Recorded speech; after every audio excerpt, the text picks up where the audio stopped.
Yo, what up? This is D Knight, and you're listening to the Pardon the Interaction podcast. My oh my, we've had so much going on. For starters, in case you missed it, we've got a new addition to the Pardon Pie family, Tara Dublin. Make sure you go follow her on Twitter at Tara Dublin Rocks. Also, pick up a copy of her book while you're at it. Make her day, The Sound of Settling. A very fun and interesting read compared to the things we talk about on this podcast. But yeah, we're heading toward the do or die time for the 2024 election. Go ahead and hit up JoeBiden.com. Get that man like $1 a month or something. Help his campaign staff up and get prepared to try and save our democracy. And make sure to grab like one other person you know and tell them about the podcast. Make sure they subscribe and tune in every single week. We got a lot of things coming up for you this year. We need all the support that we can get. So if you do your part and help us grow our audience, we'll do our part and help elect Joe Biden in 2024 and save American democracy. And this is the Pardon the Interaction podcast. All right, and we're back. This is your boy D Knight, host of Pardon the Interaction. I'm going to pick up with part 2 of the Ask Me Anything. Let's pick up where we left off. At Skill_Lala asks, any thoughts yet on Blue Sky Social? Another snow job by Jack in cahoots with Elon. I don't know. We'll have to see what Blue Sky Social turns out to be. It's not even open to beta testing yet. I'm on the list though. I'll let you know. I'll try it out. I'll come back and report. Is it a snow job? Look, Jack pulled one over on Elon, right? He got Twitter to sell for like a price so crazy that it's almost unbelievable that it happened for real. But Elon is such a dipshit that he couldn't wait to sign that fucking contract. I don't even believe he read it. He was like, yeah, I get to own Twitter. Yeah, woo. And then he looked at the contract and he was like, oh, fuck. And then he looked at some of the financials of Twitter and he was like, oh, fuck. And he did whatever he could to back out of it. Like, I literally think that one of those whistleblowers that was involved in like, I don't know, trying to publicize or I don't even know how accurate the information was that was publicized, but like try to make a whole scandal about the whole bots thing. I personally think Elon even paid that guy. He was like doing whatever he could to try and take the stock price of Twitter so he could either get out of the deal or that he could get it at a lower price. And he fucked it up. And that's like, way to go, Jack, bro. You did it. Fucking champion. You got your stockholders paid off. Like whatever flaws and issues you saw on Twitter, you get to take your golden parachute and go build something you think is better. All right, at Corville with 2 R's and 2 L's asks, do you think quote cancel culture is a good thing? Well, for starters, how are we defining canceled, right? Is it like consequences or like backlash or like media outrage? Like, cause that's not cancel culture. That's just like real life. Right? That's how shit works. Like you can't be out here doing crazy shit and then not expect to face consequences. I mean, some people do get to go out here and do shit in real life with no consequences, at least for the time being. He was president for a while, but again, it's special circumstances where you had an office afforded to you that gives you a certain level of insulation from consequences. But these other people, like, they ain't being canceled. They just do dumb shit and pay consequences. Right? I mean, how many people have we actually canceled and they just never came back? Like, I can't think of too many. Like off the top of my head, like maybe Joe Paterno, former coach of the Penn State Nittany Lions football team, with the whole sexual abuse scandal. The cover, even not that he was doing the sexual abuse, but like was apparently had been aware of it for a long time and kept the guy around and like tried to cover it all up. We canceled the fuck out of his ass. And then he died. He lost his job and then he died like months later. Like that's canceled. Is that a good thing? I don't know. But this other shit, like Kanye losing all his deals and money because he out here saying wild shit about Jewish people. I mean, like, if that's what cancel culture is, we need more of it, because there's plenty of people out here doing and saying crazier shit than even that. It's wild. Okay, we have at DL Rotroff. Bro, you from Eastern Europe? Anyway, he asks, wait, or is that a she? Anyway, this person asks, honey or syrup on hot buttery cornbread? Shit, just give me buttery cornbread, dog. I'm down. Like, I don't even need anything sweet on it. Just give me like more butter. Like, just have the butter dripping off the thing. Like, you know, give me instant diabetes and high cholesterol from all the butter. That's all I'm asking for. That's all I need. All right. At Wibbly Wobbly Mooney asks, fry sauce, ketchup or naked? Like NEKKED. Well, it depends on how good your fries are. If your fries are garbage, throw some ketchup on that hoe. If your fries are incredible, or like they have like, you know, the garlic salt, or they have like some kind of truffle oil or some shit like that, like, I don't need nothing else. Just give me them fucking delicious ass potatoes. That's how I kick it. All right. At LGODad asks, is quote Wave the title of a new Marjorie Taylor Greene book? I don't know, but I hope that hoe gets hit by a tsunami. Anyway, Concerned American, that's at ACONCD American, asks, what's your take on NBA players sitting out back-to-back games? Jordan played almost every game because some may only get one chance to see him, he mentioned. What are today's players thinking? The man's a fucking complicated ass sports question. Alright, I think part of the problem is with the NBA, and this is not a problem per se, but like it's a pro and a con, right? Like, we've totally devalued the meaning of regular season games in a way. And partly thanks to Golden State being so good, like, because they won all those fucking games, they get to the finals, and they lose to LeBron and the Cavs. So now we're like, oh, well, the regular season doesn't even mean anything if you don't win at all. But also, like, the regular season now doesn't mean anything if you do win it all, because you won. So players they have these guaranteed contracts. They get paid whether they play or not. And they have these long-term incentives health-wise to, you know, have as little physical wear and tear as possible on their bodies, because they're making more and more money, and they're playing longer and longer later into their careers, even though they're coming into the NBA at a young age. And also, you have a better shot at winning in the playoffs and at least getting to the finals if your team is healthy.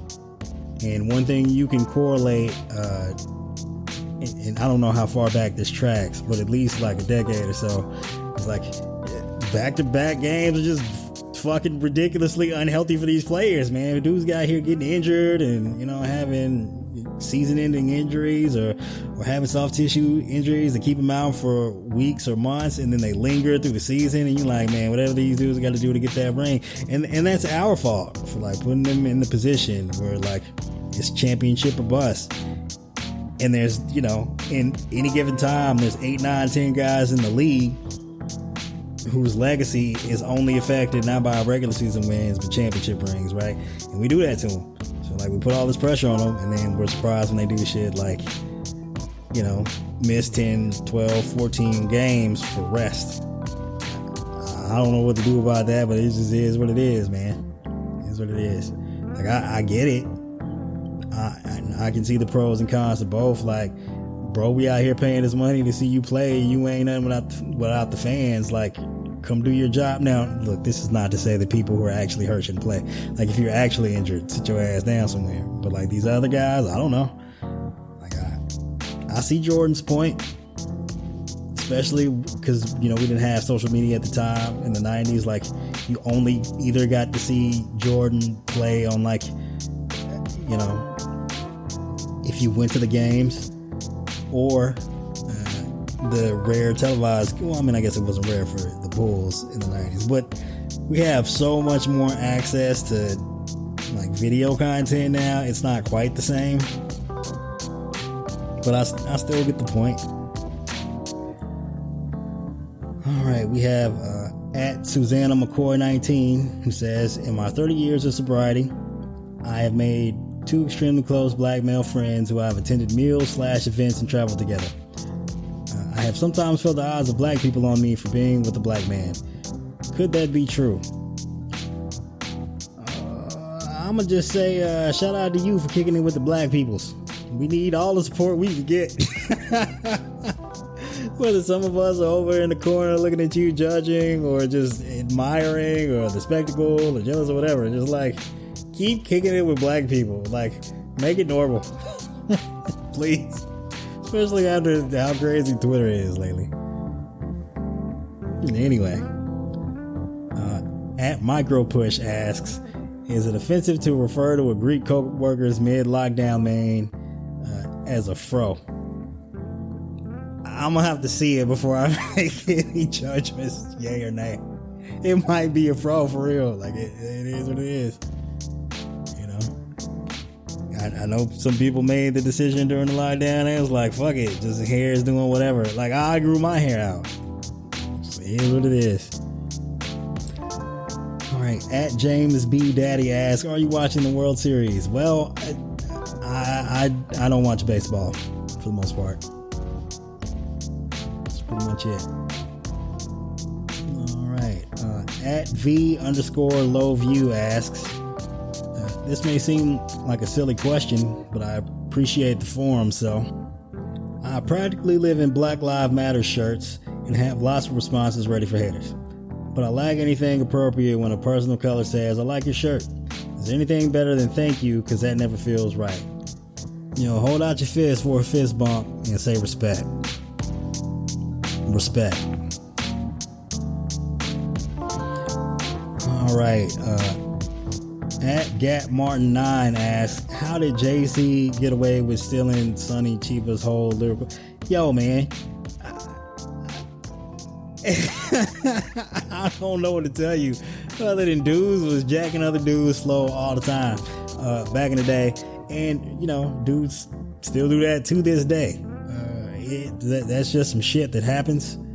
Like, as long as he ain't stealing the actual lyrics and shit, I mean, I don't know what else to tell you, bro. It's just, he did it. Swagger jacking.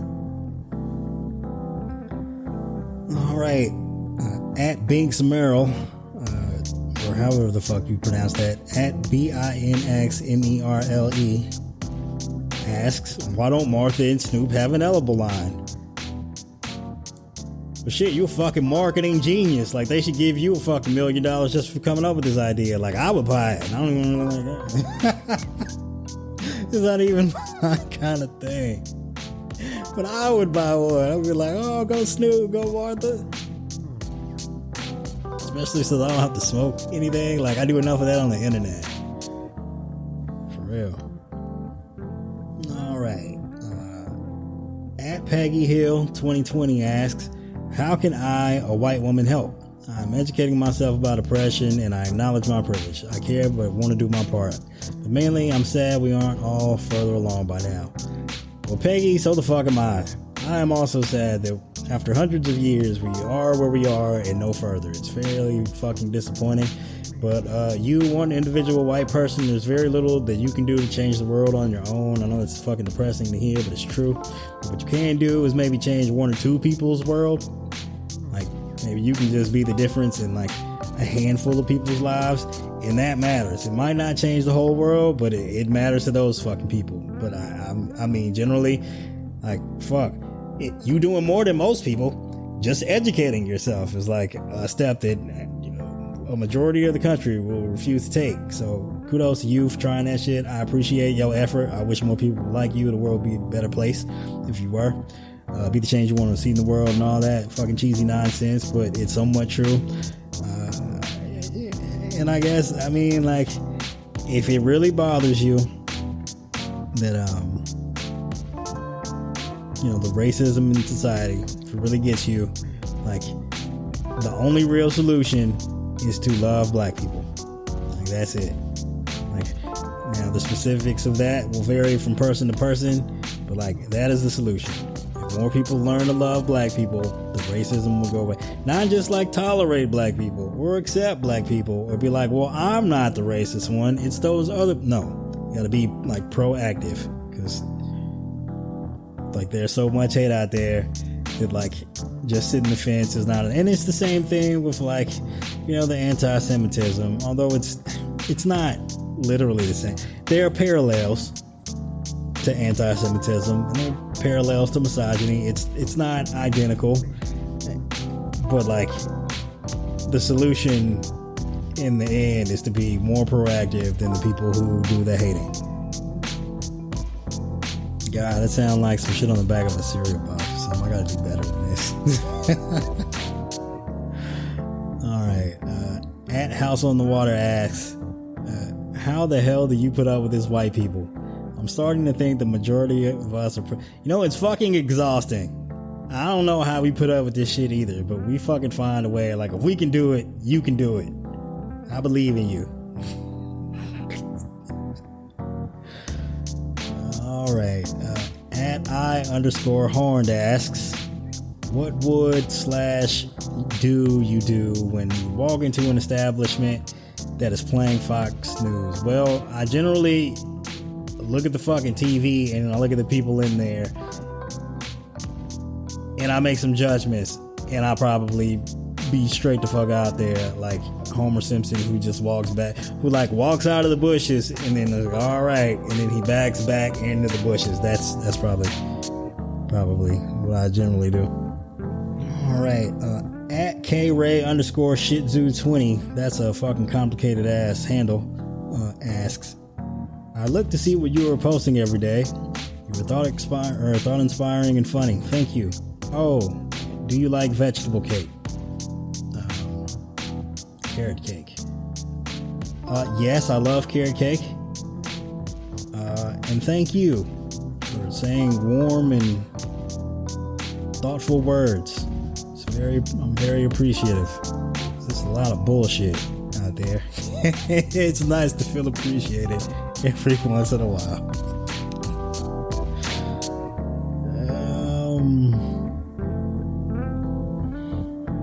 Okay.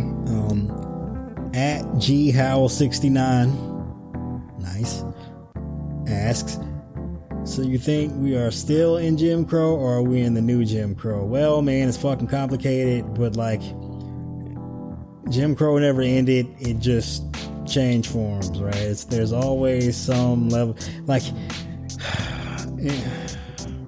it's very depressing to think about, but like, racism is so embedded in every fundamental way that our country works, from like the finances to the housing to like jobs to healthcare to just like anything you can possibly think of in America. Racism exists in it and affects the system, and it disproportionately harms black people. And like, there's some PhD level shit that I can't really get to. Like, this isn't my area of expertise to go into how far that you can read about that on your own, on your free time. Go look into it, but it's fucking crazy. Jim Crow never ended; it just rebooted itself in a different version, and probably will continue to do that for the foreseeable future. I mean, things have gotten progressively better since the 1960s in some ways, but they're not perfect, and racism hasn't ended. It takes different forms. All right, we have at TMOIR0 asking, how often do you encounter a white person going way overboard with trying to be sensitive to perceived cultural norms? Well, on Twitter, quite often. In real life, no, not too often. Like, I mean, I guess it happens every rare occasion. I guess what really happens is probably, and I can't speak to this personally because this doesn't happen to me too often, but I would imagine where you see that most is like professionally with like these diversity and inclusion programs. but white people are running them. And they're like, they're trying to go overboard to figure out a way to do it well, but like sometimes you can also make it awkward, right? You're like, oh, we gotta approach this situation or topic or this kind of social issue with the perspective of minorities in mind, but then you have to go like find someone on the staff that's employed by the company or whatever, and be like, well, hey, what's your opinion? And then like it's also weird because you went to the black person to be like, can you be the token black person to give us that, like I'm doing with this question. Like that's yeah, it happens. Okay, at Storm Mila, I guess it's MELA or whatever, asks, do you think people really understand what's at stake in this election?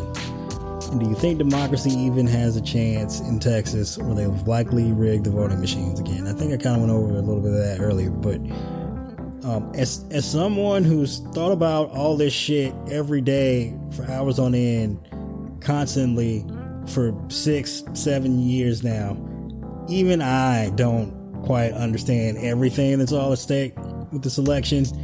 So I'm going to say there's absolutely no way the public at large understands everything that's at stake.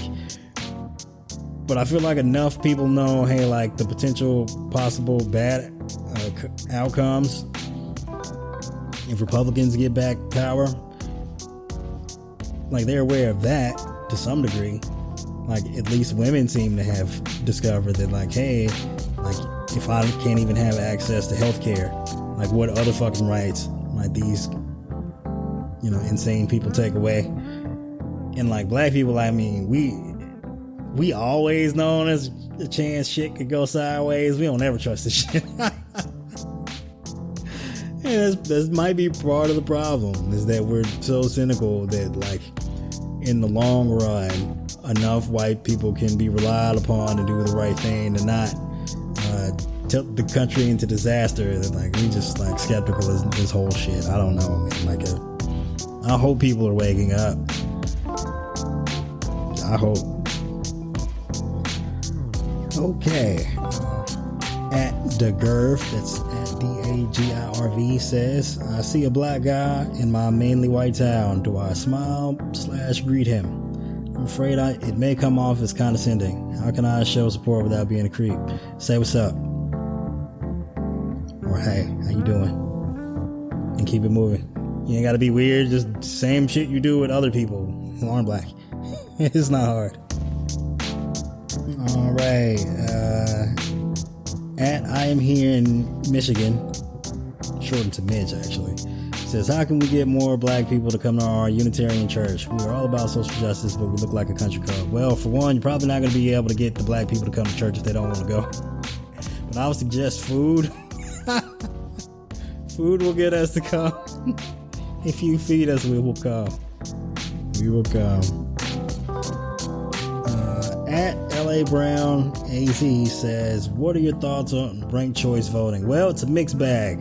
You don't know what you're going to get because and it's complicated, and mathematicians have gamed this out. Like you can end up in situations where you end up getting a candidate that no one wants, right? That like if there were the normal winner take all primary system that we usually use in here results in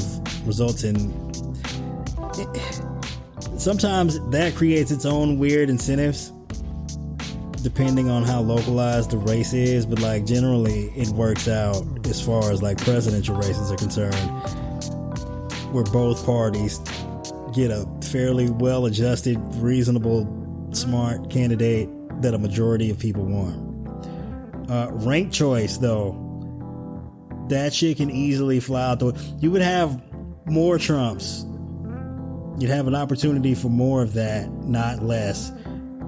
Or at least we would have in the past. But, given the way things have developed here in the United States, I mean, I guess there's nothing to stop this from happening again. Alright, that got real dark. I'm sorry. But yeah, ranked choice voting, hit or miss. Just unpredictable outcomes. Alright, next we have Chris Stead. That is at Chris ST, bunch of numbers. Ask, is it okay to think is it okay to think natural is the best hair? Yeah. Yep. Especially a bunch of us black people out here running around with our regular own natural hair. At Jen at the Lake 142 says, dogs or cats? Yes. I like animals for the most part. I totally understand how not everyone is a cat people or a cat person. They're for some, not for others. I find cats to be, they're interesting characters. They have their own little unique personalities the same way dogs do. It's just that cats are, dogs are more like, hey, they want to be all up under you all the time, and cats are like, they will give you your space and come to you when they're ready. And then if you like that kind of thing, yeah, go with cats. Also more self-sufficient. You don't have to walk the motherfuckers every day.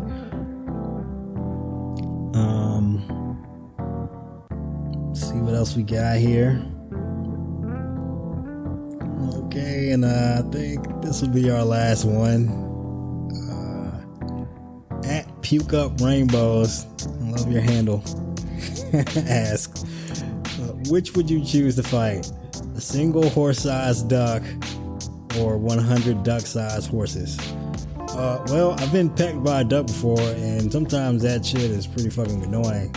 So I can only imagine a duck the size of a horse would be a fucking gigantic, monstrous creature who could kill me in a single peck. I'm gonna go with the 100 duck-sized horses.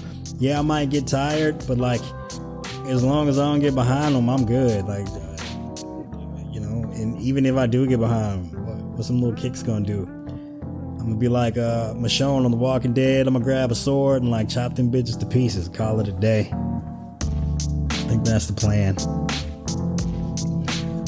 Alright, well, I think that might do it for this episode of Pardon the Insurrection. Please like and subscribe. Leave a comment. Let me know if you like the new format, or if you fucking hate it and you hope I die and burn in hell, either or somewhere in between. Give me some feedback. It's much appreciated. Thank you for all your questions. Appreciate everyone who listens. Be seeing y'all out there. Be downloading this, making your boy feel good. My co-hosts Ty and Carol, they'll be back on the next episode. Can't wait to get back to it.